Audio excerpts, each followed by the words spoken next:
টাকা রেখেছে বাপের টাকা কাটি দেবো আজকে দিয়া দিবে টাকা রেখেছে সেই টাকা চুরি করে নিব তোমার টাকা আমরা হচ্ছে না পিড়িতে টাকা পূজাটা কি বলছে আমি বলছে আমি সভাপতি হ্যাঁ বলছে এমন জায়গায় টাকা রেখেছু টাকা পাওয়ার আর আশা নাই সে একটা সভাপতি এই কথা বলছে তাহলে তোমার কি আশা? সমবায় সমিতিতে কোটি কোটি টাকার দুর্নীতির অভিযোগকে ঘিরে ব্যাপক উত্তেজনা ছড়ালো পশ্চিম মেদিনীপুর জেলার চন্দ্রকোনায়। টাকা ফেরতের দাবিতে দফায় দফায় বিক্ষোভ দেখান ক্ষুব্ধ গ্রাহকরা। চন্দ্রকোনা 1 নম্বর ব্লকের অন্তর্গত মনোহরপুর এক গ্রাম পঞ্চায়েতের হিজলি হীরাধরপুর সমবায় সমিতিতে কোটি কোটি টাকার দুর্নীতির অভিযোগ উঠেছে। অভিযোগের তীর সমিতির সেক্রেটারি নিশীথ চট্টোপাধ্যায় এবং ম্যানেজার আনন্দময় মণ্ডলের বিরুদ্ধে। গ্রাহকদের দাবি, প্রায় 1 বছর আগে তাদের ফিক্সড ডিপোজিট এর মেয়াদ পূর্ণ হলেও এখনো পর্যন্ত তারা সেই টাকা পাননি। শুধু তাই নয়, পাস বইয়ের জমা থাকা সঞ্চয়ের টাকাও দীর্ঘদিন ধরে তুলতে পারছেন না তারা। ফলে চরম আর্থিক সংকটে পড়েছেন বহু সাধারণ খেটে খাওয়া পরিবারের মানুষরা। ক্ষুব্ধ গ্রাহকদের অভিযোগ, সমিতির সেক্রেটারি এবং ম্যানেজার যোগসাযোগ করে আর্থিক অনিয়ম এবং দুর্নীতির মাধ্যমে সমিতিকে সংকটের মুখে ঠেলে দিয়েছেন। তাদের দাবি, দ্রুত ঘটনা তদন্ত করে দোষীদের বিরুদ্ধে কঠোর ব্যবস্থা নিতে হবে এবং আমানতকারীদের সমস্ত টাকা ফেরত দিতে হবে। দেয়নি, কত এসছি যাচ্ছি 2-5,000 10,000 করে কষ্ট করে রেখেছি, সেই টাকা পয়সা পাচ্ছি, কত মাথা করছি, ঘরে অশান্তি হচ্ছে, দৈনিক ঝগড়াঝাটি, হাতে একটি পয়সা নাই, কত খাটাখাটালি করে রেখেছি। তো এখন না পয়সা পেলে ঘরে তো অশান্তি হবে দিনের দিন। কত এসছি যাচ্ছি, ডেট দিচ্ছে, পয়সা দিচ্ছে না, 50,000 টাকা পাবো। অপারেশন করা হয়েছে, বাইপাস সার্জারি করা হয়েছে, মেডিসিন বন্ধ, কোনো মেডিসিন মানে ওই পয়সার জন্য পাচ্ছি না। এখানে সমস্ত টাকা আমার এখানে পড়ে আছে, আমাদের একটাই অ্যাকাউন্ট, এখানে বাবার সমস্ত টাকা, আমার বাবা কার্পেন্টার ছিলেন, তো সমস্ত টাকা এখানে রেখেছে, কোনো মেডিসিন নেই, মেডিসিন বন্ধ। এখানে সমস্ত দুর্নীতি করেছে নিশীথ চট্টোপাধ্যায়, মানে বেলু, যে সে হচ্ছে এখানের সম্পাদক এবং ম্যানেজার। এরা দুর্নীতি আতুর্ঘ তৈরি করে সবাইকে শেল্টার দিচ্ছে এখানে, এবং ম্যানেজারের কোনো পাত্তা নেই আছে। 1.5 বছর টাকা পাচ্ছি না আমরা। বাবার মেডিসিন বন্ধ হয়ে আছে, জমি জায়গা সব বন্ধ হয়ে পড়ে আছে আমাদের, বাবার অপারেশনের জন্য সব বন্ধ, কোনো টাকা পাচ্ছি না আমরা। আর্থিক দুর্নীতির অভিযোগ উঠলেও সমবায় কর্তৃপক্ষ সমস্ত অভিযোগ অস্বীকার করেছেন। সময় 17 বছর ধরে একটা প্রসেস চলছিল রিনিউয়াল কথা, যারা ফুল টাকা না দিতে পারবে তাদের রিনিউয়াল করে দেওয়া হবে।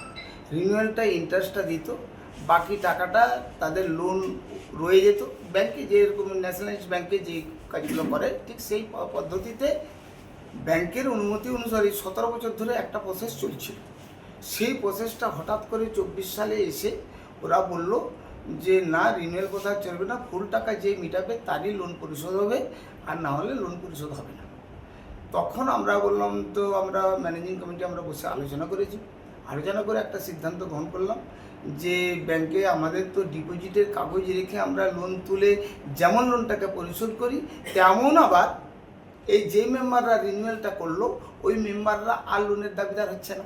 তারা আমরা তুললাম, ওদের শোধ করে দিলাম, আবার তাদের পরিশোধ করে দিলাম। তাই এই প্রসেস করে আমাদের 17 বছরের একটা অভ্যাস, কৃষক প্রধান এলাকায় 17 বছরের একটা অভ্যাস চলছিল। হঠাৎ করে 24 সালে এসে ওরা বললো না, আমরা টাকা দেবো না। সেটা পরিমাণ প্রায় 31 লক্ষ টাকার মতন। বাকিটা আমরা আমাদের দিয়ে দিয়ে চালিয়ে এসেছি। এবারে সেই পরিস্থিতিতে ওরা ব্যাংক বললো, যখনই দেবো না, তোমরা টাকা কোথায় খরচ করে দিয়েছো?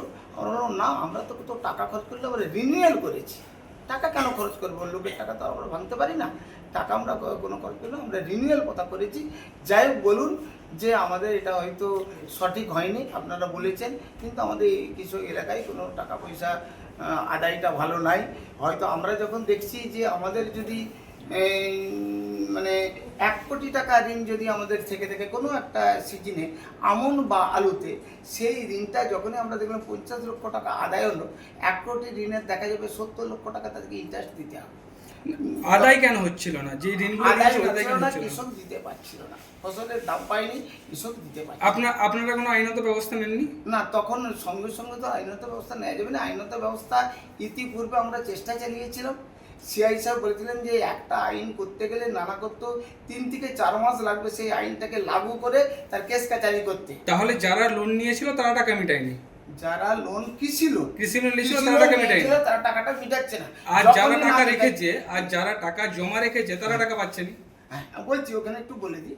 যারা কৃষি লোন নিয়েছিল, ধরুন 50 লক্ষ টাকা তারা দিল, 50 লক্ষ টাকার মেম্বার টাকা মিটালো, আর দেখা যাচ্ছে আমার সেখানে 1 কোটি টাকার কৃষক টাকা বাকি আছে। সেখানে 1 কোটি টাকার যখন ইন্টারেস্ট হবে তখন 70 লক্ষ টাকা, 7 লক্ষ টাকা। 1 কোটি টাকায় 7% হলে 7 লক্ষ টাকা। আর যখন এবারে আমরা 50 লক্ষ টাকা মিটালো, তার ইন্টারেস্ট 35 লক্ষ টাকা, আমরা 35 লক্ষ টাকা 35,000 টাকা আমাদের মানে 3.5 লাখ টাকা আমাদের লস যায়। এই গাফিলতি কাদের? যে গ্রাহকরা টাকা জমা রেখেছে তাদের গাফিলতি না আপনাদের গাফিলতি? না, তাদের কোনো গাফিলতি নেই। তাহলে কাদের গাফিলতি?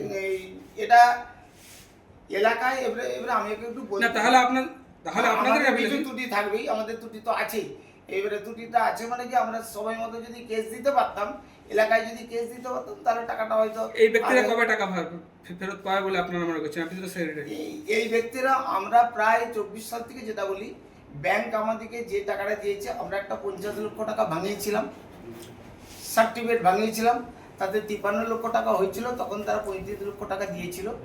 আর আমাদের কারেন্ট অ্যাকাউন্টে জমা ছিল আমাদের প্রায় 17 লক্ষ টাকার মতন, তার 11 লক্ষ টাকা দিয়েছিল। এখনো কারেন্ট অ্যাকাউন্টে প্রায় 4 লক্ষ টাকার মতন আমাদের জমা আছে। 1 লাখ, কেউ 1.5 লাখ, কেউ 50,000। আপনারা টাকা দিচ্ছেন নি, আসলে তার দিকে ঘুরিয়ে দিচ্ছেন, বলছেন টাকা নেই। কেন? আমাদের ডিপোজিট তমলুক ঘাটালে রাখা থাকে। তমলুক ঘাটালে পরিমাণটা একটু কম থাকার কারণে তমলুক ঘাটাল থেকে ডিপোজিট থেকে পয়সা ফেরত দিচ্ছে ডবল খাটাল। তার জন্য গ্রাহকরা কেন সাফার করবে? কৃষি প্রধান এলাকার মানুষ, তার জন্য তারা কেন সাফার করবে? আপনারা টাকা দিচ্ছেন নি কেন? আপনারা ব্যাংকে কেন বলেননি? 1 বছর ধরে তো এই সমস্যা। এইভাবে কি সম্ভব হয় যে আপনি কোথায় টাকা রাখবেন, তাদের টাকা সুদে কাটাবেন, তাদের দিকে টাকা দেবেন না? এটা কি হয়? এটা কি সম্ভব? ব্যাপারটা এআরসিএস অফিসের সঙ্গে আমরা ইয়ে করেছি, এআরসিএসকে জানিয়েছি, এবং ওখানে আলোচনার ভিতরে রয়েছে ব্যাপারটা। সমস্যাটা কোথায়? কত টাকা আপনারা রেখেছিলেন? তমলুক সেন্ট্রাল ঘাটালে যেতে ছিল, আপনাদের কত টাকা ছিল সেখানে? টাকা আপনারা কি যে টাকা রেখেছিলেন একেবারেই টাকা দেয়নি? কেন টাকা দেয়নি আপনাদের? পার্সেন্টেজ একটু কম থাকার জন্য টাকাটা দেয়নি। কতদিন ধরে আপনাদের এই সমস্যা? সমস্যাটা যে 24 সাল থেকে এই সমস্যাটা আছে। আপনাদের কতজন এখানে গ্রাহক আছে, উপভোক্তা কতজন? 1800-র মতো। 1800 লোকই টাকা পায়নি? কত টাকার মতো না, আপনার? টাকাটা পাচ্ছেন, টাকাটা পরিমাণে যতটা চাহিদা তত যাচ্ছে। কিছু আপনাদের অফিস তো বন্ধ হয়েছিল কিছুদিন, হ্যাঁ বন্ধ ছিল কিছু। তো আজকে আবার হঠাৎ খুললেন কেন? আজকে আবার এআরসিএস অফিসের সঙ্গে আলোচনা হয়ে কিছুটা সমাধানের ইয়েতে কি ধরনের সমাধান আপনারা ভাবছেন? তমলুক ঘাটাল কিছুটা টাকা ছাড়বেন এবং তা গ্রাহকদিকে দেওয়া হবে। তাহলে আপনারা 24 সাল থেকে কোনো টাকা দিতে পারেননি? 24 সালে টাকা দেওয়া হচ্ছে, 25 সালের দিকে চাহিদাটা একটু বেড়ে যায়। 25 সালের প্রথম মানে 4 মাসের পর থেকে। ব্যাংক টাকা দিচ্ছেনই না? আপনারা যে সমস্ত এখান থেকে লোন দিয়েছেন সে লোন আদায় হচ্ছে না? লোন দেওয়া আছে, কিন্তু মানে আমাদের চাহিদার সময় তো ব্যাংকের ডিপোজিট থেকে টাকাটা তুলি বা এলআইডি করে আনি, কিন্তু সেই টাকা থেকে তো কাস্টমারকে দেওয়া হয়, ডিপোজিটারকে, সেইটা তমলুক ঘাটাল ছাড়ছে। মানে 24 সাল থেকে তমলুক ঘাটাল টাকা দিচ্ছেন আপনাদের? হ্যাঁ।